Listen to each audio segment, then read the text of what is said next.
결정적으로 인생혁명을 시작하라. 인생, 어떤 인생인가? 영생의 인생이고 번성의 인생이고 감사의 인생이다. 이렇게 한번 정했습니다. 혁명이라고 하는 말과 비슷한 말이 뭘까요? 여러 가지가 있겠지만은 가장 혁명을 잘 나타내는 말은 개벽한다는 것입니다. 천지가 개벽하다 하는 뜻이 있습니다. 이 혁명은 뭐냐면 이게 뒤집어지는 상태를 말하죠. 아래 위가 바뀌는 거예요. 천지가 바뀌어 버리는 거예요. 대충 개선보완되는 세상을 말하는 게 아니고 혁명은 뒤집어지는 세상을 말하는 거예요. 마치 고려가 멸망하고 어디가 들어섰습니까? 이성계가 조선을 세우지 않습니까? 이렇게 그래서 조선을 이시조선이라, 왜냐하면 이성계가 이시였었는데 이시들이 이제 지배하는 세상이 되어버렸잖아요. 천지, 하늘과 땅이 뒤집어져 버리는, 천지가 개벽하는 역사, 그걸 혁명이라고 보통 말하죠. 그래서 나라의 왕이 바뀌면 나라가 바뀌어요, 안 바뀌어요? 나라가 바뀌어버려요. 이렇게 천지가 개벽하듯이 모든 것이 변하는 상태, 이거를 혁명이라고 말하죠. 예수 그리스도께서 우리에게 찾아오신 것은 영적으로 혁명적 사건이다, 이렇게 말할 수 있습니다. 이거를 깨닫고 받아들이는 자야만이 이 세계에 들어간다라고 말할 수 있습니다. 예수께서 우리의 왕으로 오셨습니다. 그러므로 예수님 계시기 전에 나에게 왕노릇했던 마귀와 사단은, 죄는, 나를 자유케 하지 못했던 모든 것들은 다 무너졌습니다. 그리고 우리는 예수님이 행하신 혁명 속에 들어와 있는 것입니다. 이것을 영적인 혁명이라 표현하면 되겠습니다. 아브라함이라고 하는 한 사람을 통해서 하나님은 하나님이 행하시는 일이 무엇인지를 우리에게 보여줍니다. 그것이 아브라함의 인생입니다. 아브라함이 믿음의 조상인데, 아브라함이 믿음을 통해서 하나님의 자녀, 하나님의 상속자, 하나님의 언약을 경험하고 성취해가는 과정, 이거를 보게 되는 것이 우리가 계속 지금 주님 앞에 말씀을 받고 있는 이 아브라함의 기록입니다. 아브라함의 기록이 아브라함만의 기록이 아니고 그것은 누구의 기록이 된다? 내 인생에 그대로 나타나는 것이 된다. 하나님은 분명한 진리에 하나님이신 줄 믿습니다. 진리라고 하는 것은 생각만 그렇게 되는 게 아니라 현상 속에서도 그렇게 되는 것입니다. 하나님의 역사는, 하나님의 언약은 역사 속에 그대로 성취가 되는 것이다. 이거를 정말 보고 믿고 깨달아야 됩니다. 할렐루야. 그래서 하나님의 진리를 내 머릿속에 생각의 영역 속에서만 일어나는 믿음, 그것은 믿음이 아닙니다. 믿음 정보 처리하는 것이다 그랬습니다. 믿음은 정보 처리하는 정도가 되지 않습니다. 지식 정도가 되지 않습니다. 믿음은 생명력이 있는 것입니다. 믿음은 하늘 생명력이 있다는 증거인 것입니다. 그러므로 영적인 생명력, 하늘 생명력을 가진 사람은 믿음의 삶을 살아갈 수밖에 없다는 것입니다. 살까 말까 그렇게 되지 않습니다. 생명을 가진 자는 생명적 활동을 하게 되지, 생명을 가졌는데 생명적 죽음처럼 있을 수가 있습니까? 없습니까? 없습니다. 오히려 더 힘듭니다. 여러분, 죽은 척 해보세요. 죽은 척 하는 게 쉬워요? 산 척 하는 게 쉬워요? 지금 알려드릴게요. 간단해. 마스크에다 손을 딱 얹고 꽉 눌러. 코를 꽉 잡고 막 꽉 눌러. 숨을 쉬지 마세요. 그럼 어떻게 돼요? 죽을 것 같아요. 몇 번이나 죽은 척 할 수 있어요. 몇 번이나 참을 수 있어요. 몇 초나 할 수 있어요, 그걸. 그렇죠. 살아있는 생명체는 숨을 막으면 30초? 1분? 정말 길어봐야 몇 분이에요. 정말 그냥 훈련 열심히 한 사람들이 3분, 4분 할 거예요. 기네스북에 올라도 1시간 숨 참고 있는 사람 없어요. 10분 이상? 없어요. 자, 무슨 말입니까? 생명이 있으면 생명 없는 척 할 수 없다고요. 하늘의 생명이 믿음인데 믿음이 있으면 믿음 없는 척 할 수 없어요. 내가 하나님을 알고 있는데 하나님이 없다고 소리칠 수 없다고요. 하나님이 없다는 삶을 살아갈 수가 없다는 것입니다. 그래서 하나님이 살아계심을 나타내고 증명하는 삶, 믿음의 삶을 사시기를 축복합니다. 저 사람을 보니까 하나님이 있어 라고 말하는, 저 사람을 보니까 하나님이 정말 살아계시는 게 분명해 라고 하는, 우리는 아브라함을 보면서 하나님과 분리시켜 생각할 수 있습니까? 없습니까? 절대로 없습니다. 아브라함이 위대한 것은 하나님과 함께 했기 때문인 것입니다. 위대한 하나님이 그를 이끌어 가셨기 때문에 아브라함의 인생이 가치가 있고 의미가 있고 위대해진 것입니다. 아브라함 자체가 위대한 사람이 아니었습니다. 하나님이 위대하셨습니다. 그러면 하나님이 아브라함을 위대하게 하셨습니다. 우리도 마찬가지입니다. 내 스스로가 위대해서 위대해지는 것이 아니고 나는 초라하고 아무것도 아니고 부족할지라도 위대한 하나님이 나를 선택하시고 부르시고 연단하시고 이끄심으로 말미암아 위대한 하나님의 사람 만들어내신다라고 하는 것이 믿음의 역사인 것입니다. 부정할 수 없는 이 믿음의 역사를 사시게 되기를 바랍니다. 아브라함의 인생을 혁명하시길 주님이 원합니다. 하나님은 영적 우리를 바꿔내시기를 원하시는 것입니다. 기독교는 하나님은 이 땅의 유형적 혁명보다 무형적이나 영원한 혁명인 영적 혁명을 더 중요히 여기셨습니다. 그래서 예수님은 세상 나라의 왕들을 바꾸는 것, 정권을 바꾸는 것에 큰 관심이 없었습니다. 예수님이 그것에 관심이 계셨다면 예수님은 정치가가 되셨든지 아니면 바로바로 헤롯 왕을 찾아가시든지 빌라도를 먼저 찾아갔을 거예요. 예수님이. 아니면 아직도 예수님이 뭐 헤롯이나 빌라도 정도 돼야시겠습니까? 바로 로마 황제 찾아가죠.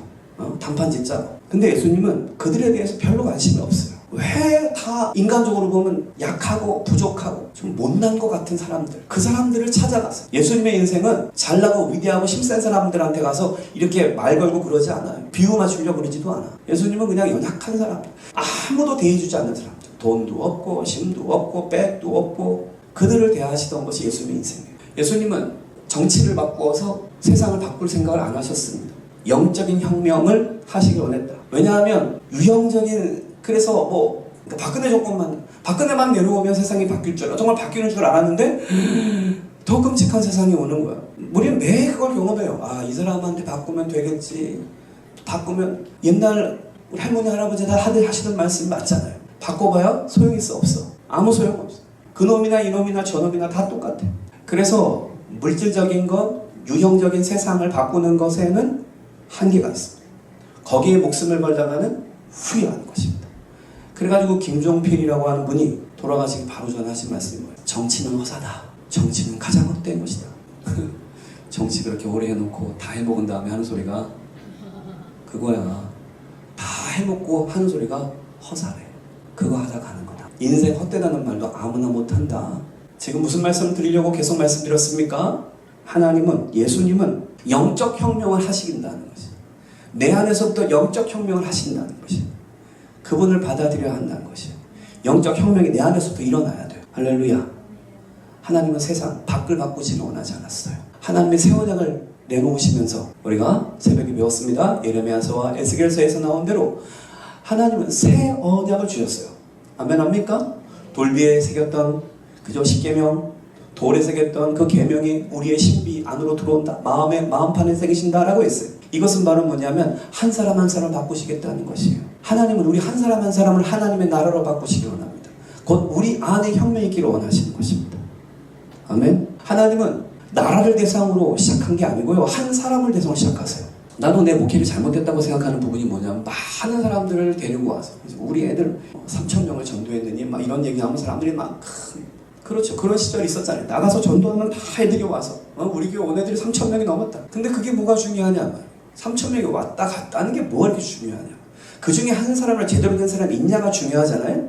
그걸 너무 늦게 깨닫는다는 거예요. 하나님은 나라를 대상으로 시작하신 게 아니고 한 사람을 대상으로 시작하셨어요. 그 한 사람이 누구예요? 그 한 사람이 아브라함인 거예요. 할렐루야. 하나님은 그 한 사람을 향해서 시작하십니다. 한 사람을 지명하여 불러 시작하십니다. 그런데 그 한 사람은 한 사람이 아닌 것입니다.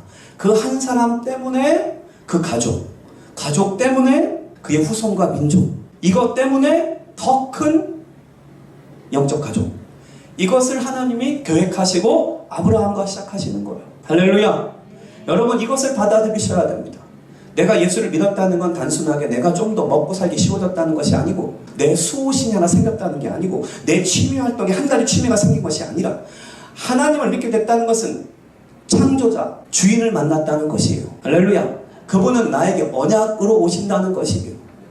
그분과 나는 언약을 체결하는 것입니다. 이 부분에서 깨달음이 없는 자는 종교적인 자예요. 종교인들은 시작도 나고 끝도 납니다. 종교를 왜 선택하느냐? 뭐가 좋아서, 내가 끌려서, 내가 뭔가 이용하고 싶어서. 저 신한테 가면 자식을 준다. 저 신한테 가면 돈을 준다. 저 신한테 가면 병을 고친다. 그래서 어느 때라도 내 필요에 따라서 이 신 저 신으로 바꿔가고 싶어 하는 거예요. 세상에 문 열고 나가면 그런 신들이 너저분하게 많아. 여기 바로 앞에 쪽지가 생겼잖아요. 여러분, 그러나 우리는 그런 쪽지가 필요하지 않아요. 나에겐 창조자 하나님이 있으면 되는 거예요. 쪽지게로 뭘 몇 가지 알아가지고 뭐 할 거예요? 그거 알려준들 뭐가 돼요? 뭐가 그렇게 변해요? 그렇게 잘 알아맞추는데 자기는 왜 그렇게 산대요? 무당들의 가장 큰 딜레마가 뭐예요? 무당될 줄 알았다, 몰랐다? 몰랐다. 되고 싶었다, 안 되고 싶었다? 안 되고 싶었다. 근데 왜 됐냐? 신병 때문에 됐다. 근데 나 죽어버리려고 그랬다. 근데 왜 못 죽었냐? 자직한 데 들어간다 그래서 어쩔 수 없이 됐다. 여러분, 어쩔 수 없이 그 신을 믿는 사람이 제대로 하고 있는 거 맞아요? 하나님께서는 아브라함을 부를 때 그런 식으로 조잡하게 부르지 않습니다. 강압적으로 부르지 않습니다. 성경을 보세요. 어디 하나님이 아브라함한테 와가지고 하나씩 개입하고 막 해서 하지 않고 크게 말씀하세요. 근데 아브라함이 그걸 알아듣고 자꾸 가는 거예요. 그게 참 감사한 일이에요. 하나님조차 참 위대하지만 그런 면에서 나는 우리가 아브라함을 존경해야 되는 거예요. 몇 마디 던져주면 알아듣고 와야 돼요. 아멘. 너무 자세한 코칭을 받는 건 이상한 거예요. 논문 80페이지를 쓰는데, 그리고 이게 이제 앞으로 200페이지가 넘게 될 겁니다. 우리 교수님이 코칭하신 거는 5분. 그리고 이렇게 쓰세요라고 5장의 사진. 이렇게 그 순서 이렇게 쓰라고. 그거밖에 없어요. 그럼 다른 사람도 비슷해요. 구체적으로 너무 해주지 않습니다. 그거를 해내지 못하면 그 일을 못해요. 그 논문을 못 쓰는 능력이에요. 그 정도 딱 해줘서 못 따라가면 그걸 못하는 사람이 돼요. 아브라함은 감사한 게 그거예요. 하나님이 그냥 나타나셔가지고 몇 말씀 해주면 그거 갖고 그냥 사는 거야? 그렇잖아. 우리는 이 성경이 지금 있잖아요. 이거 내가 읽으면 되거든요. 그리고 주일날마다 이 담임 목사 선포하는 말씀이 있잖아요. 그리고 그거라도 모자라면 유튜브 켜면 세상에서 훌륭하고 뭐 한 사람들 다 나와. 아브라함은 그러한 시스템이 없어요. 그냥 하나님이 한 말씀하고 14년 동안 아무 말도 안 하면 아무 말도 못 듣고 살아. 알아요? 그런데도 그 뜨문뜨문 말씀하시는 거 듣고 믿음 생활을 한다는 게 얼마나 대단해요. 그 부분이 아브라함 우리가 존경할 수밖에 없는 거. 매번 말해주지도 않고 매번 해석도 안 해주는데 어떻게 그거를 붙잡고 가는가. 우리는 이 성경이 있고 교회가 있고 새벽 예배가 있고 매번 말씀이 들려진데도 불구하고 계속 헤매는 거예요. 그래서 하나님께서 아브라함을 선택하시고 부를 때 하나님은 아브라함 한 사람을 통해서 원대한 하나님의 계획이 일어날 것을 하나님이 그걸 행하시기를 원하셔서 그 일을 진행하십니다. 언약하신 분도 누구예요? 하나님이시고 이루시는 분도 누굽니까? 하나님이십니다. 아브라함은 이것을 뭐 할 때? 믿을 때 그것이 이루어집니다. 그러니까 우리에게도 동일하게 적용이 됩니다. 이 원리가. 아브라함이라고 하는 존재를 변화시키신 하나님의 그림은 잘 들으세요. 여기까지만 했을까요? 눈곱만 했을까요? 아니 이미 다 알고 있죠? 요렇게 요만했을까요? 얼마나 했어요? 8 벌리고 이만했어요? 얼마나 했어요? 정말 거대했어요. 아브라함은 거대한 실수를 하는데 하나님은 그 거대한 실수쟁이 아브라함한테 거대한 꿈을 꾸고 계시는 거예요. 이 모든 사건은 다 하나님의 꿈에서도 출발한다고 생각해요. 하나님의 언약은 하나님의 꿈에 대한 반영이에요. 그렇지 않아요? 하나님이 꿈꾸신 세계가 뭔가, 하나님이 생각하시는 세계가 뭔가, 하나님이 이루고자 하시는 그 의도와 뜻이 무엇인가, 어디에 담겨있냐? 언약에 담겨있어요. 하나님은 언약하실 자를 찾는 거예요. 하나님의 언약을 믿어주고 따라올 자를 찾는 거예요. 하나님 위대하세요? 하나님 훌륭하세요? 당연하지. 그건 아무것도 아니야. 하나님은 하나님과 언약할 자를 찾는 거예요. 여러분 예수 믿으셨습니까? 예수님과 언약하셨다는 걸 믿게 되기를 바랍니다. 우리는 주로 예수님을 믿어주고 있어요. 너무 안타까운 거예요. 믿어주고 있어요. 그러니까 나는 별로 믿고 싶지 않은데 뭐 이렇게 들어있는 거예요. 나는 별론데 믿어줄게요 하나님 이거예요. 정말 큰일 날 소리예요. 정말 죄인들이니까 그러니까 심판받아야 돼요. 그러니까 지옥밖에는 길이 없는 거예요. 어떻게 예수님을 믿어주고 있습니까 도대체? 예배를 드려주고 있습니까 어떻게? 교회를 다녀주고 있습니까 어떻게? 봉사를 해주고 있습니까 어떻게? 그런 생각 빨리 뿌리 뽑아 버리세요. 어떻게 해요? 예수 신분 못 돼서. 예수 신분 못 되는 건 아무렇지도 않아요? 이 땅에서 돈 몇 푼 잃어버리고 건강 좀 잃어버리는 건 그렇게 소중해? 한 달에 생활이 몇 푼 모자란 건 그렇게 힘들어? 예수님 신부가 되는 그 부르심 앞에 부족한 것과 하나님의 이 원대한 상속받는 상속자로 부름받아 살아가는 그것에 대해서는 고민과 아픔이 없으십니까? 깨닫게 되기를 축원하는 것입니다. 하나님은 거대한 꿈을 가지고 우리에게 오셨습니다. 그것이 언약이라는 것입니다. 아브라함아, 내가 너한테 꿈이 있다는 것입니다. 아브라함아, 내가 너와 언약하고 싶다는 것입니다. 그래서 아브라함 불러낸 거예요. 근데 아브라함이 야, 신기하다. 그렇게 나한테 관심 있는 사람이 없거든요, 세상에서. 여러분 생각해 보세요. 여러분을 찾아와가지고 난 네 인생에 이런 계획을 가지고 있다. 야, 응? 그런 사람 만나고 싶지 않아? 난 네 인생에 이런 계획을 가지고 있다. 그래가지고 탁탁탁탁. 야, 이거 완전 무슨 연예인 스케줄 짜듯이 말이야. 네가 이제 우리 소속다 들어온 말이야. 이렇게 하고 이렇게 예쁘게 해주고 이렇게 다 해줘가지고 성형도 다 해주고 그냥 샥 다 해가지고 너 여기 이 방송 나가고 저 방송 나가고 사람들이 막 박수 받고 막 돈 받고 막 그래서 가지고 연예인 되고 싶어 하잖아. 그런데 아브라함에게 하나님이 그렇게 와서 말씀하세요. 너무나 세세하게. 이제 아브라함의 인생을 혁명하셔야 될 텐데 창세기 16장까지 가만 보니까 이게 혁명된 삶이 아니라 조금 좋아진 삶이에요. 그렇지 않습니까? 창세기 16장까지에서의 아브라함의 인생은 혁명적으로 막 엄청나졌다라고 보여지지 않아요. 물론 그렇게 귀한 역사가 일어났습니다. 뭐 갈대온에서 왔고 뭐 또 그 안에서 축복을 여러 가지 받았으니까. 그런데 하나님은 사실은 본격적으로 17장에서 아브라함이 육에 속한 신자가 아니라 영에 속한 신자로서 믿음을 발휘하고 믿음의 능력을 경험하는 그 놀라움을 주시기 원하십니다. 그래서 17장에 그 거대한 실수를 하고 영적 침체 가운데 있었던 변한 것이 아무것도 없는 아브라함한테 나타난 하나님은 본인의 이름을 소개하십니다. 나는 누구라고요? 엘샤다이다 라고 소개하셨다는 것을 우리가 지난주에 배웠습니다. 왜 하나님은 굳이 자신의 이름을 엘샤다이다 라고 말했을까? 요한계시록에도 예수님께서 자신을 소개하시는 장면들이 나와요. 나는 12별을 붙들고 있는 예수다 이렇게 얘기를 해요. 이게 뭐냐면 세상에 있는 모든 교회들과 영적인 세계를 예수님의 주권으로 다 붙들고 있다. 그런 말씀을 하시는 거예요. 그러니까 자신의 이름에 대한 소개는 굉장히 중요한 것입니다. 엘샤다이 전능자 하나님이 찾아왔습니다. 아브라함에게 찾아와서 이제 말을 건네는 것입니다. 그러므로 종교적인 믿음을 극복하시길 원하십니까? 육에 속한 어린아이의 믿음을 극복하기 원하십니까? 그러면 단 하나의 방법밖에 없는 것입니다. 엘샤다이를 만나셔야 됩니다. 엘샤다이를 믿으셔야 됩니다. 전지전능한 하나님을 깨닫지 못하는 한 그 사람은 종교성에서 벗어나지 못하며 그 사람은 육신 속에서 벗어나지 못합니다. 항상 두려움과 어려움과 고민과 아이고 그러니까 예수 믿는 게 쉽냐 어렵냐 그러면 그 사람 백발백중 뭐라고 말합니까? 어려우십니까? 그것이 여러분의 자리를 설명합니다. 여러분의 현재 시점을 설명합니다. 서원 이루는 게 어렵습니까? 그것이 당신의 자리입니다. 당신의 지금 현 상황입니다. 다른 말로 하면 큰일 날 상황이라는 것이죠. 큰일 났습니다. 빨리 구원되세요. 저 구원 받았는데요. 누가 그러느냐?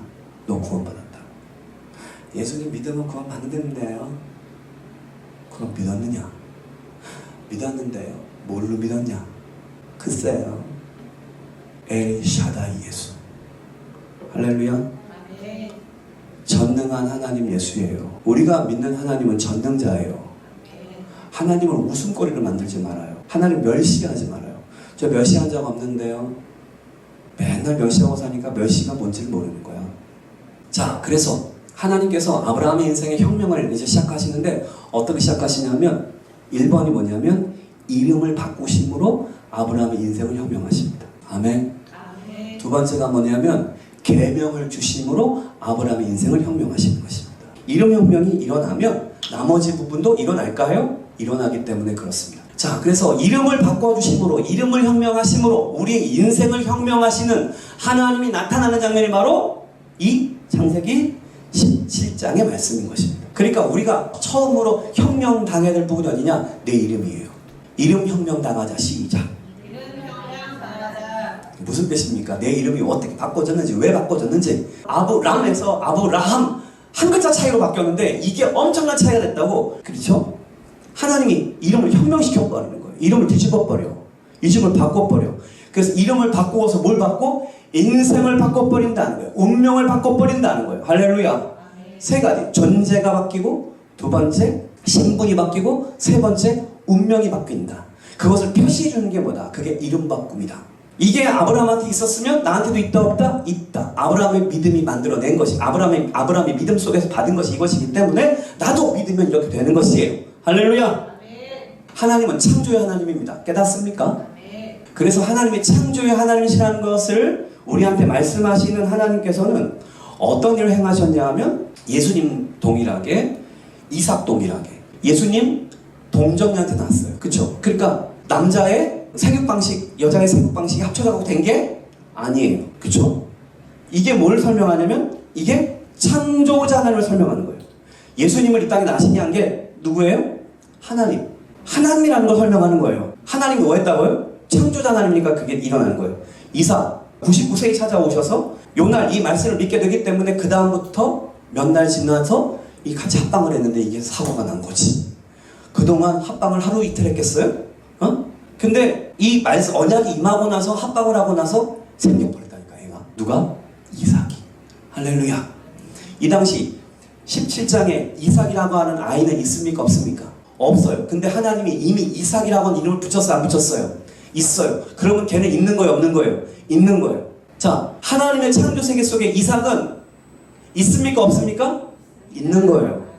아브라함 눈앞에, 우리의 눈앞에 나타나질 않았을 뿐이에요. 1년 후에 나타나. 근데 있어요? 없어요? 있어요. 할렐루야. 그런 바보가 있다고 생각해보세요. 그런 어리석은 사람이 있다고 생각해보세요. 태중에 아이가 있어요. 근데 아이가 탄생하지 않았다고 해서 아이는 없다라고 말하면 그 사람은 어떤 사람입니까? 정말 어리석은 사람이죠. 이건 어나리 꼴나리 바보야 이러겠지 우리가. 바보라고. 애가 뱃속에 있는데 바깥에 안 나왔다고 해서 아이가 없다고 말하면 그거는 정상인이 아니에요. 맞죠? 더 나아가서 하나님께서 이삭이라는 이름을 만들었어요. 하나님이 이삭이라는 이름을 줬어요. 하나님이 이삭이라고 부른 순간 그것은 있는 거야 없는 거야? 있는 거야. 아멘? 하나님이 불러주면, 하나님이 부르시면, 하나님이 정했으면 어떻게 되는 거야? 있는 거야 없는 거야? 있는 거야. 그게 뭐야? 창조가 일어나는 거라고. 하나님은 창조 하나님이에요. 하나님이 창조를 어떻게 이루시는가? 창세기 1장에 보면 하나님이 말씀하시니 생겼다 그랬어.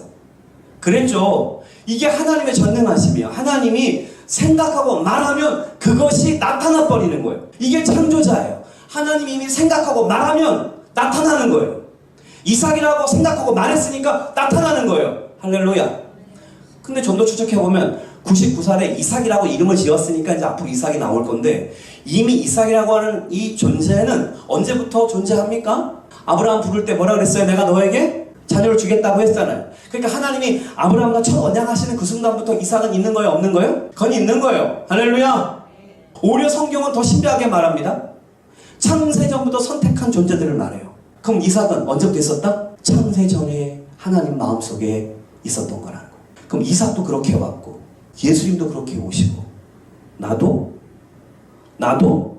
그렇게 온 거야. 할렐루야. 그래서 여러분, 여러분의 부모님을 탓하지 않게 되기를 바랍니다. 여러분들의 진정한 부모는 하나님이세요. 엘샤다이. 그런데 왜 그런 부모를 안에 존재한 말이에요? 그렇지. 그게 왜 그런지는 네 인생의 미스터리인데 찾으라. 깨달으라. 거기서 뭔가 나올 거다. 하나님은 실수하지 않고 하나님은 너를 괜히 괴롭히지 않는다. 그렇게 하려면 뭐하러 예수를 보내서 나를 구속하는가? 우리의 깨달음이 부족해서 그런 거다. 우리는 이삭이라는 이름이 지어짐으로 말미암아, 물론 이삭이라는 이름이 지어지기도 전에 하나님의 마음속에 있었을 거예요.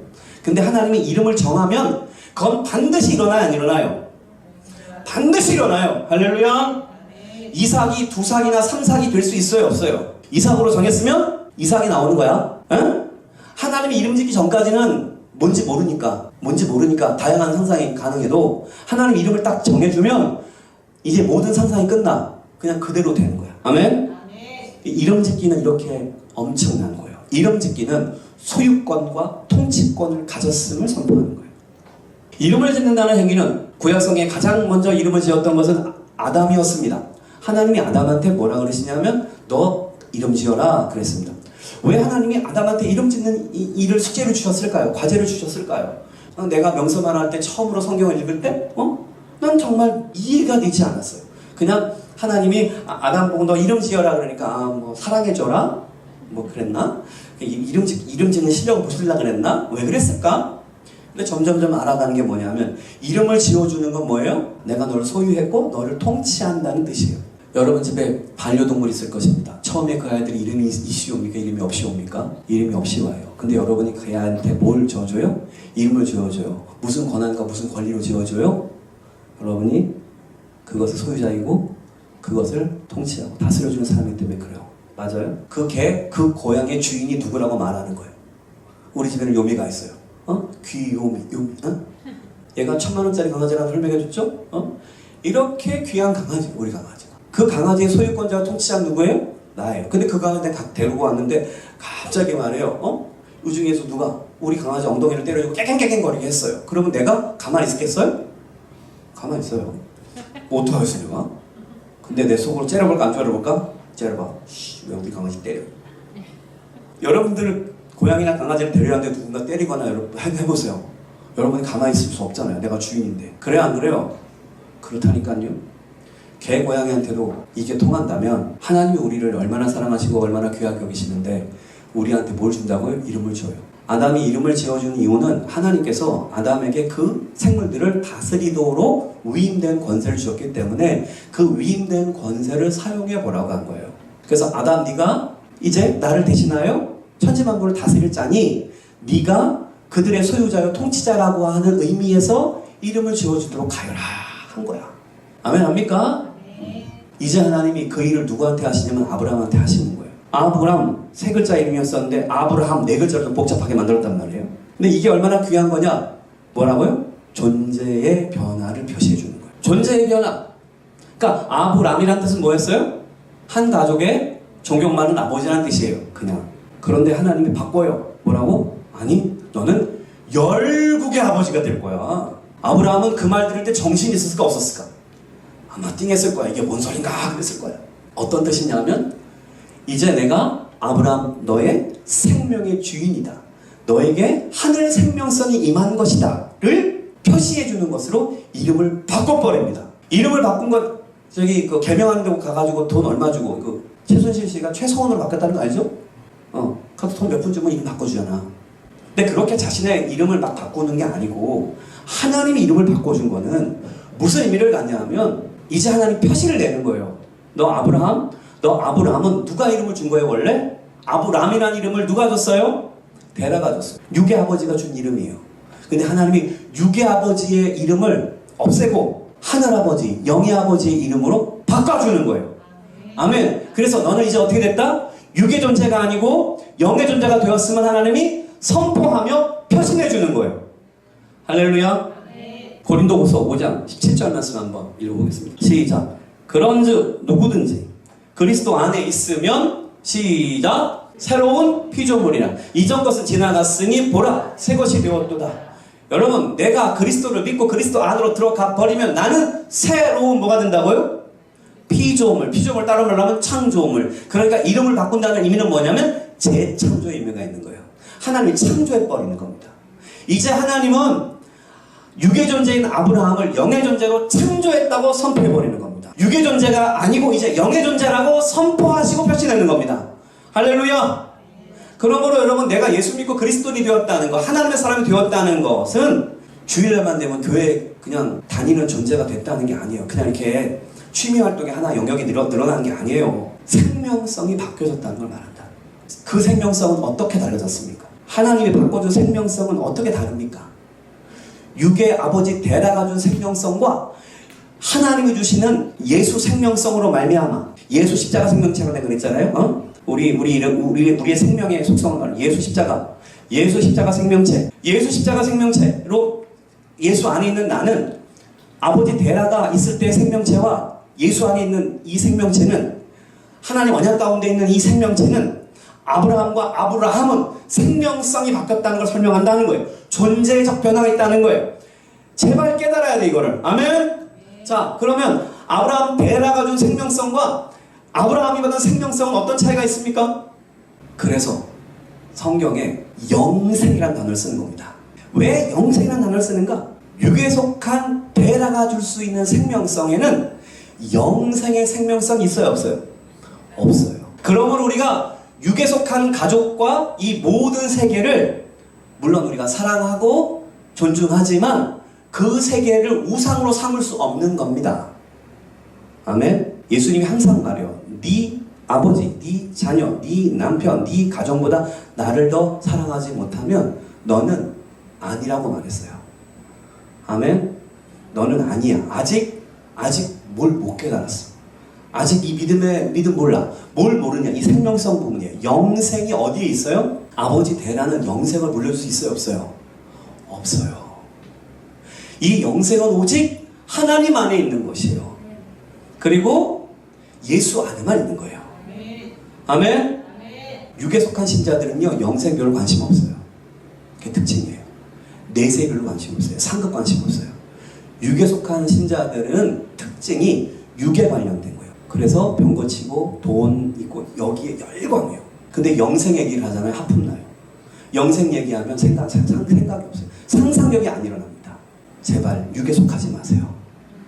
이 말씀이 깨달아지기를 바라는데 깨닫는 사람은 복 있는 사람이에요. 못 깨달아지면 정말 심각하셔야 돼요. 기도해야 돼요. 당신은 소망이 별로 없어요. 존재의 변화를 표시하는 것, 그것이 이름을 바꿔주는 것이다.